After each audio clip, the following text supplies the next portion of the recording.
Hey everybody, this is Pastor Matthew Best from St. Stephen Lutheran Church in New Kingstown, Pennsylvania. You can find us on the web at ststephenlc.org.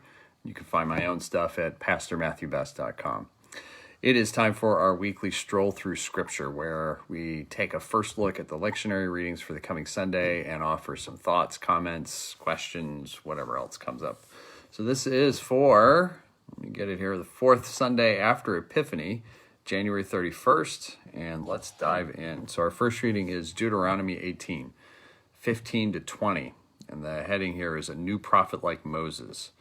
The Lord your God will raise up for you a prophet like me from among your own people. You shall heed such a prophet.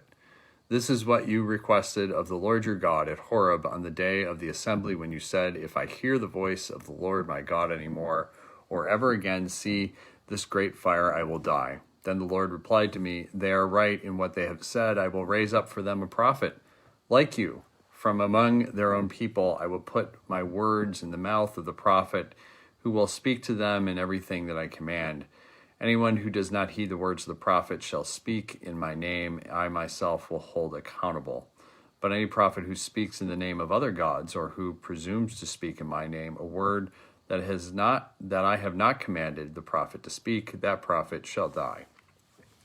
Okay, so a couple of things. One, this is, and I'm just pulling up some notes here. This is Moses talking, supposedly. First 5 books are attributed to Moses. Likely this is after Moses' time anyway, but you got to go with what the context of what it is, right? Deuteronomy has a lot of the laws, those type of things. Moses is the key figure. So keep in mind, Old Testament, Hebrew scriptures, everything points back to the law and the prophets, right? Because the prophets are pointing back to the law. Moses is pointing to the law. So anything that points to Moses is pointing to the law. That's really important. So this is raising up a prophet to speak on behalf of God. Raising up is the idea, right? It comes up twice in this passage. Right at the beginning, verse 15, the Lord your God will raise up for you a prophet like me, right? And then, where is it? Oh, verse 18, I will raise up for them a prophet like you from among their own people. So this is really quite an emphasis on this. This is about raising up. I have to go back and see what the Hebrew word is here for raising up, and then see how it's translated into the Greek and then to the English, those type of things. It's something I'm going to be looking at to see, is this a similar raising up as what the word in Greek gets used for when it comes to resurrection?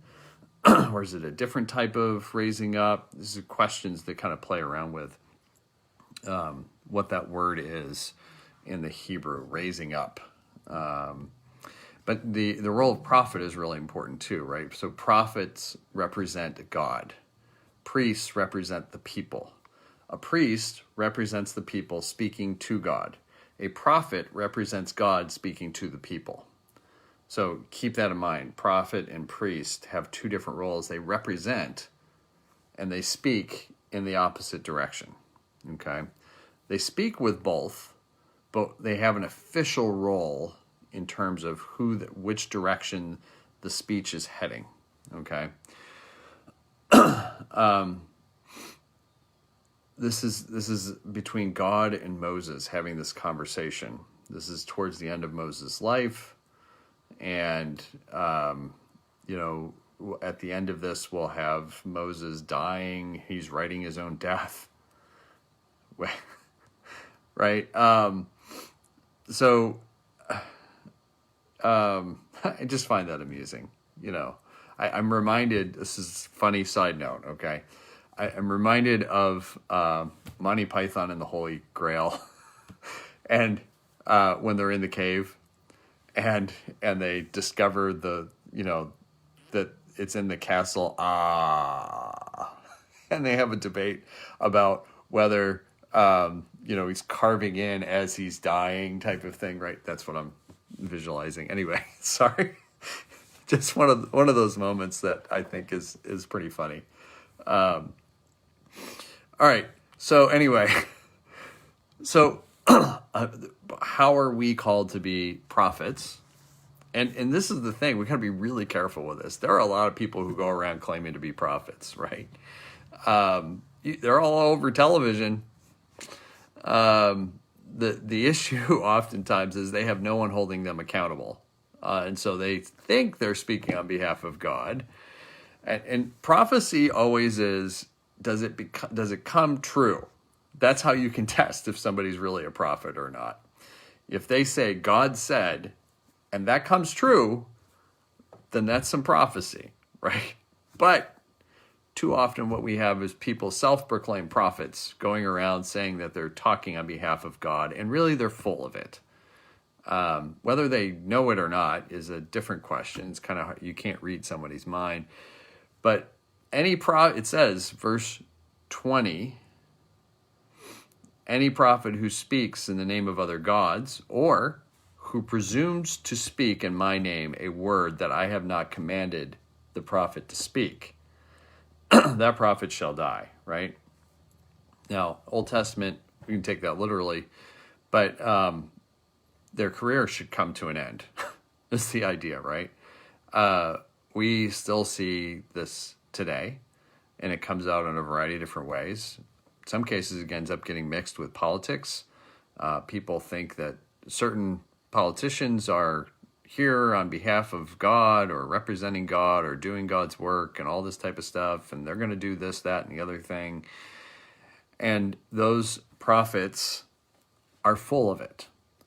It's not about what God is doing for them. It's about how is it enhancing their position, their wealth, their influence over people.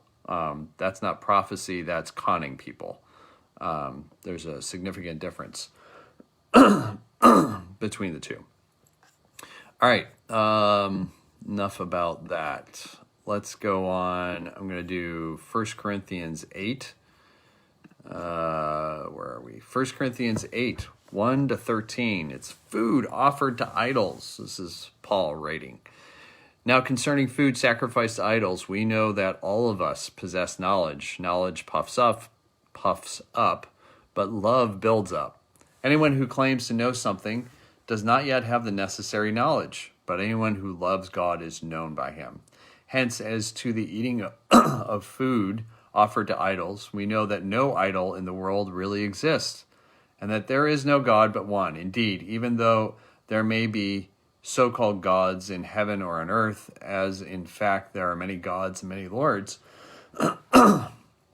yet for us there is one God, the Father, from whom all things, from whom are all things, and for whom we exist, and one Lord, Jesus Christ, through whom all are, boy, I'm having trouble. Through him are all things, and through whom we exist. That's a whole lot of through whom and all and are and all of that, right? It is not everyone, however, who has this knowledge, since some have become so accustomed to idols until now, they still think of the food they eat as food offered to an idol, and their conscience, being weak, is defiled. Food will not bring us close to God. We are not worse off if we do not eat, and no better off if we do. But take care that this liberty of yours does not somehow become a stumbling block to the weak. For if others see you, who possess knowledge, eating in the temple of an idol, might they not, since their conscience is weak, be encouraged to the point of eating food sacrificed to idols? So by your knowledge, these weak believers for whom Christ died are destroyed. But when you thus sin against members of your family and wound their conscience when it is weak, you sin against Christ. Therefore, if food is a cause of their falling, I will never eat meat, so that I may not cause one of them to fall. All right. I got something in my throat, too. What a day, huh? Anyway, 1 Corinthians, context, really important, right? First letter that Paul writes to the church in Corinth. And the church in Corinth is an ideal of how not to do and be church. Keep that in mind, right? It's the most dysfunctional church in Scripture. They've got fights over this, that, and the other thing, and a lot of it has to do with food. When people are eating, and what food are they eating, and who are they eating with, and what time are they eating, and is it sacrificed to who, and all this type of stuff, right? Food is really important in the culture. Paul is writing about something that's extremely cultural importance, right? So keep that in mind. We're way removed from those things. Food is important, but we don't attach the same type of meaning to it, right? Even go back just a few decades ago, and food still had this type of a hold on people, right? Go back, I grew up Roman Catholic, and I remember it was really strict about you don't eat meat in Lent on Fridays, right? Go back a few decades before that, it wasn't just meat on Fridays, it was also on Wednesdays. Well, that disappeared, right? And nowadays, there's exceptions, and there's just not the stringent rules about things, right? I'm not Catholic anymore, of course, so that doesn't apply to me anymore. I mean, there's reasons for doing it, and so it's not to dismiss all that. That's not the point of this. The idea is that we have changed in how we do things. I think there's more stringency for those who are vegetarian, who take a more stringent approach to things, or people who even take it a bit further than vegetarian to vegan, right? There's strict rules on what actually qualifies and what fits and what, no animal products and all that type of stuff, right? But for folks who aren't vegetarian or vegan, this is probably not going to connect with a whole lot of folks. What do you mean sacrificing food to idols? Understand that in Corinth, there are temples all over the place, and people can offer food offerings to these gods that are all over the place, right? Greco-Roman culture has an idea that there are gods all over, numerous, right? At one point, Paul writes about the fact that there are temples to gods that are unnamed. So people can make a wine offering, they can make a grain offering, they can have a meat offering. The other thing is that this gets into the whole culture of there are sponsors, and those that benefit from those sponsorship, right? So the wealthy and the poor, right? And there's a relationship between those two type of things. And it has to do with honor and shame, right? This is the culture that they were dealing with. And so those who were sponsors would often throw a party, sacrifice food to whatever their patron god is, and invite everybody to come. Why? Not because they're wonderful people and they want everyone to be well fed and all that. No. They want to hear people that come say wonderful things about the sponsor so that they can get more honor, right? And then they can also say negative things about other sponsors so that they can receive shame, honor and shame, all that type of stuff, right? So really important to keep those things in mind, which again is extremely removed from our situation when we think about food and gathering and all these type of stuff. So how do we connect this to where we are? Well, number one, are we going to acknowledge that there are idols in our world? We should, because there's plenty of idols. We just don't call them idols, right? When we think the word idol, oftentimes most people are like, oh, that's the singing show, right? American Idol. No, that's not what we're talking about. Idols are gods that have an impact and get to determine what people do or don't do, right? We have these in our society. We just don't call them idols or gods or anything of that. We have other names for them, right? Money can be an idol. Politics, political party, politician, ideology, exercise, sex, drugs, work. Go on and on and on. Trying to gain knowledge, trying to, be healthy, whatever the case may be, right? These are idle. These have the potential to be idols that can dictate to us what we can and cannot do.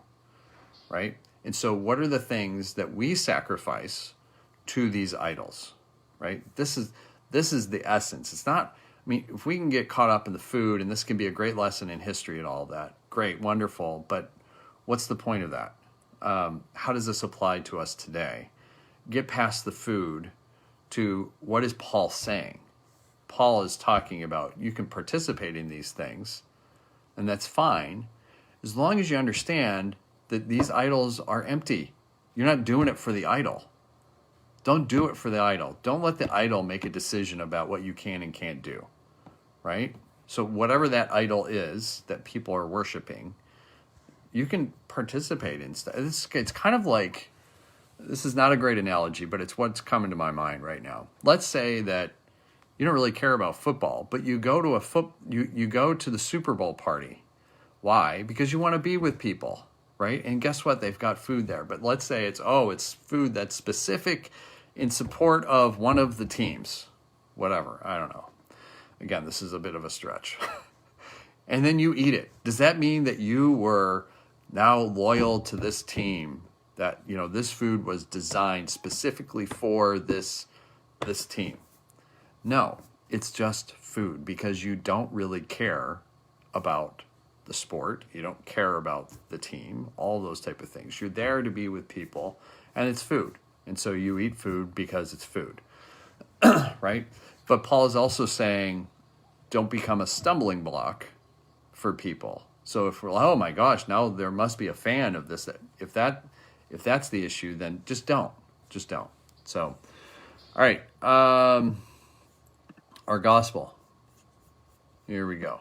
It is Mark 1, because we're still in Mark 1, 21 to 28. This is the man with an unclean spirit. This comes right after the calling of the disciples, which is what we had this past Sunday, yesterday. They went to Capernaum. So this is the 4 disciples that Jesus just called. Remember? We've got Peter and Andrew, James and John, right? So they had just gotten called. They left everything, and they get up and they follow Jesus, because Jesus said, come follow me. I will make you fishers of people, right? And they left. Up. Short conversation, they respond, boom. And then they went to Capernaum. This happens right after that.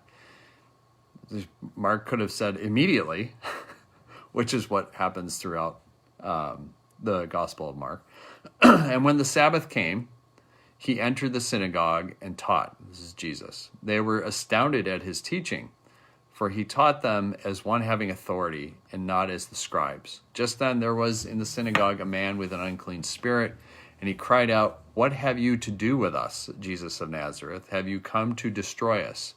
I know who you are, the Holy One of God. But Jesus rebuked him, saying, be silent and come out of him. And the unclean spirit, throwing him into convulsions and crying in a loud voice, came out of him. They were amazed, and they kept on asking one another, what is this? A new teaching with authority? He commands even the unclean spirits, and they obey him. At once his fame began to spread throughout the surrounding region of Galilee. So this is the first miracle in the Gospel of Mark.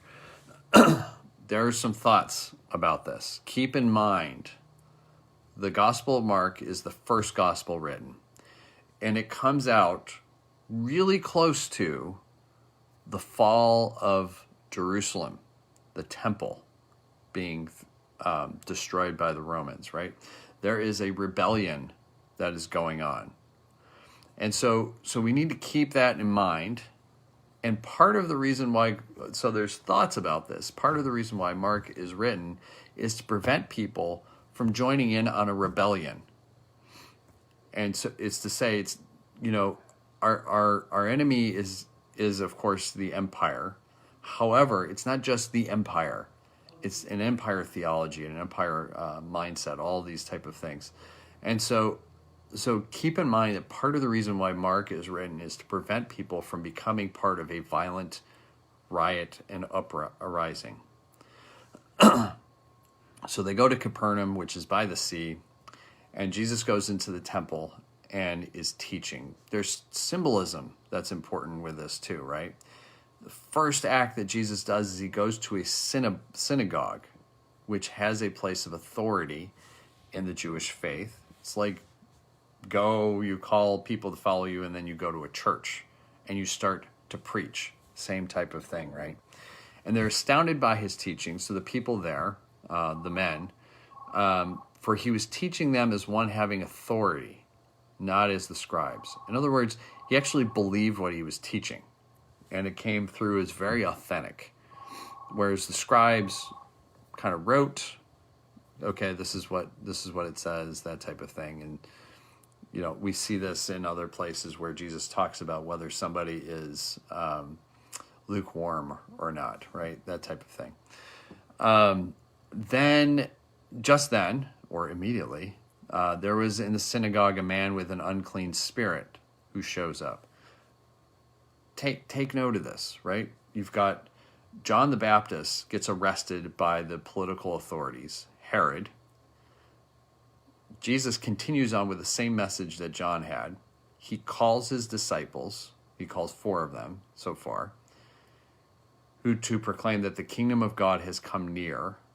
This is a bit of a political message and theological and a bunch of other stuff as well, right? There's elements of each of these type of things, right? And so the first encounter that he has, he goes to the temple, to the synagogue, and as he's teaching, he's got authority. That's what's recognized, right? And a man with an unclean spirit comes. There are 2 spirits at play here, and they are coming to a head at a place of authority. Does that sound familiar in any way, shape, or form? 2 very opposed spirits coming together at a place of authority, and there is conflict. One cannot continue on. So then the man cries out, "What have you to do with us, Jesus of Nazareth?" That's a correct translation. There's a man with an unclean spirit, and the spirit is the one who's speaking. "What have you to do with us, Jesus of Nazareth?" Now, this is an unnamed spirit, but this is similar to legion, which comes up earlier, which again has implications on Roman Empire and just the thought of empire and what it stands for, right? The spirit, what is the spirit that is coming up against Jesus? What have you to do with us, Jesus? How are you here to upset the apple cart, to upset the status quo? We are going along just fine. Thank you very much, Jesus. And now you show up teaching with authority. We don't like it, is what the Spirit is speaking. Have you come to destroy us, is the question. The Spirit has been in charge. This unclean spirit has been in charge, not only of this man, but in a broader sense. And now Jesus shows up and teaches with authority. And so this unclean spirit does what all things that are not really in control do. It asks, "Are you here to destroy us?" Because what would that spirit do? It would destroy.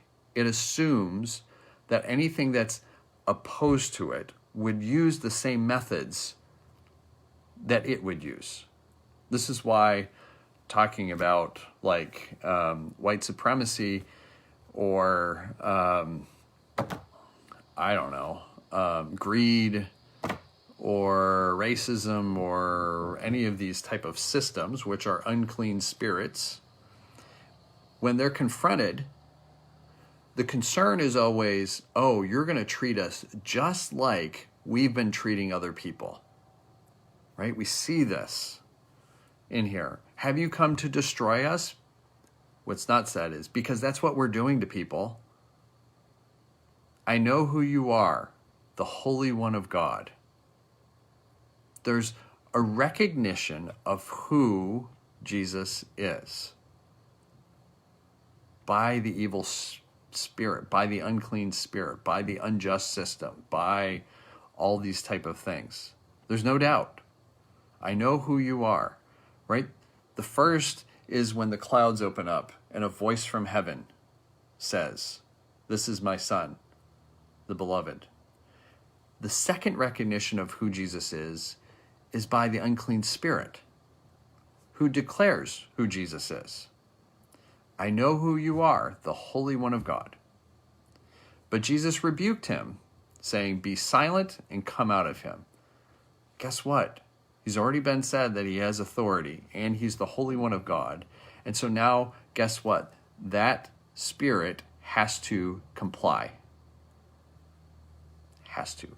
Now, how it does it is what unclean spirits, evil systems, all those type of things always happens. Narcissistic type of things, whether we're talking about empires or spirits or whatever else the case may be, they're all the same type of thing, right? The unclean spirit throws the man into convulsions, violence, and crying out in a loud voice, violence, and came out of him in a violent way. Because that's what those systems are. That's what unclean spirits are. That's what narcissistic things always do. Violence, right? So then the people are watching this. They're all amazed. And they kept on asking one another, "What is this? A new teaching with authority. He actually believes what he's talking about. Oh my gosh." Right? Take some time to think about that idea of the authority. I need to go back and take a look at what the Greek word is there. With authority is the key in that, right? He commands even the unclean spirits and they obey him. This is Jesus imprinting in and not settling for things as they are.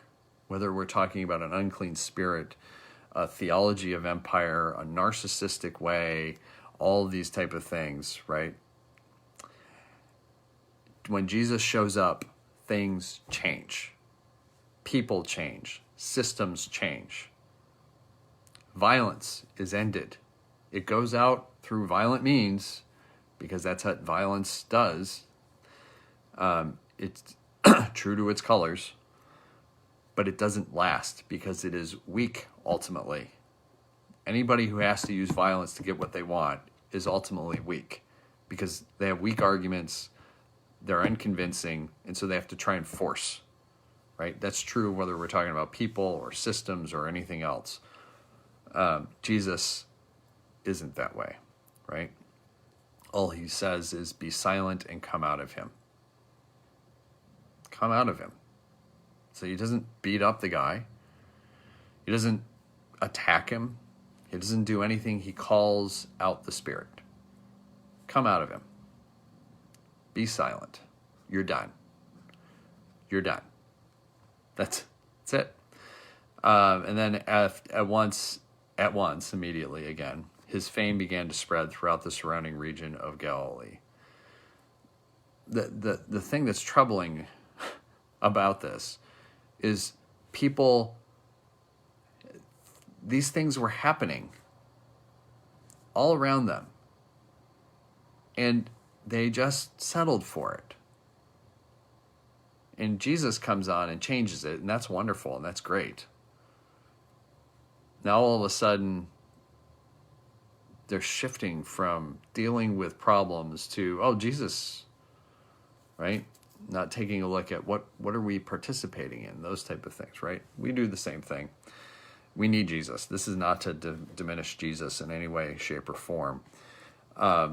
It's to recognize that these things happen, and it's only Jesus that changes them. Because humans don't on their own, that's for sure. We'd rather just deal with the status quo. We spend so much effort trying to hold on to things or people or whatever the case may be to keep things as they are, rather than saying we're worried about losing people and things and ideas that are innovative and forward-thinking and life-giving and thriving and all these type of things. We'd rather lose those folks and those things and those ideas and hold on to the ones who are most resistant to change, that may be abusive, frankly. Why do we do that? That makes no sense, because we see what happens. The unclean spirit throws him into convulsions and cries out in a loud voice. We don't want to go through that.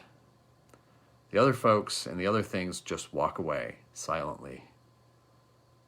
Well, that's a lot easier. That's less painful, right? Human beings are motivated by two things: avoidance of pain and moving towards pleasure.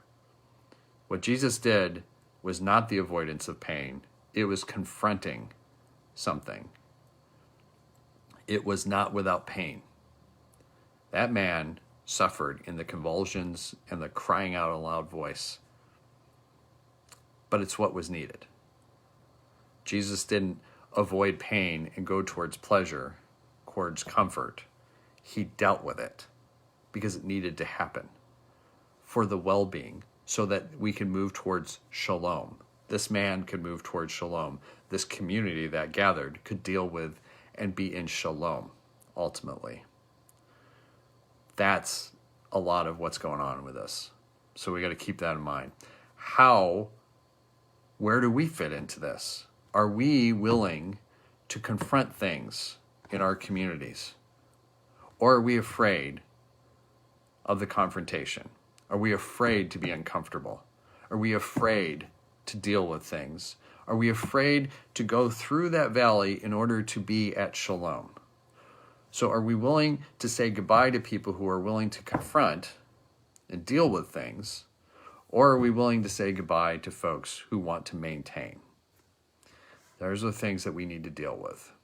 Because in the long run, if we deal with it, as we see in our story, things are healthier. Things are a lot healthier when those unclean spirits are removed. Whatever that spirit is that is causing pain and suffering needs to be removed. And Jesus does that. He doesn't avoid it. He doesn't run away from it. He doesn't make excuses. He doesn't coddle it. He doesn't do any of that stuff. He deals with it so that there can be shalom, so that there can be peace, so that there can be health, there can be thriving, there can be life, right? That's what this is about, right? It's not just about, expelling a demon. If we read this and we just read that very surface level type of thing, well, it's a nice story, great, but it has no impact on our lives whatsoever. But if we read the deeper part of it, now, what is Jesus expelling out of our communities? What are the unclean spirits that Jesus is expelling out of our communities? That is confrontational and willing to go through the pain, because in the end, it will be healthier. We'll be able to live into our mission and our calling and those type of things, right? What are those things in your community, in your life, in your family, in your job, whatever the case may be? What is Jesus coming, teaching with authority, and expelling unclean spirits out so that life can continue, so that there can be shalom? That's the question. All right, I'd love to hear your thoughts, your comments. What are you reading in these passages of Scripture? Leave your comments in the comment section, and I'd love to hear more about what your thoughts were. Otherwise, I hope you have a blessed week, and we'll see you later. Bye.